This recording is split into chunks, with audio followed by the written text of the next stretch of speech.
So, just to one side of the small theatre is the Via Stabia. Now, this is my first experience of a road in Pompeii, and what you might not be able to pick up on the camera, this road's actually pretty steep. It's probably about 5% gradient, and you have these huge tuft of stones here. And as you go up, you can see amongst all the tourists, in fact, let's look down, you have the crossing stones. Now, the crossing stones were designed like this for a couple of reasons. Pompeii didn't have underground drainage, Herculaneum did. And so on a rainy day, the rain would come gushing down here after a big storm. The stepping stones were here so that people could step across the road without getting their feet wet. Rude, could you step across the road for me, please?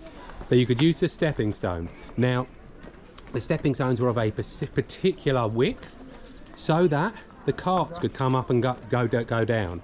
In the Roman Empire, cart width or the wheel width was directly measured.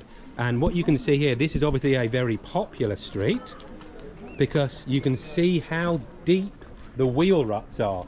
So in the carts, often have wooden wheels with iron rims, put very strong grooves or very deep grooves in the volcanic stone. The volcanic stone being very hard.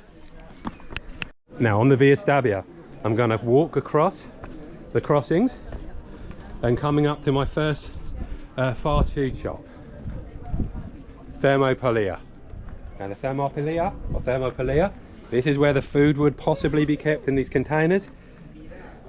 The shop would be here, and if I was a shop owner, I would come round now and give this boy a clack for taking food out, getting his dirty hands in my wares.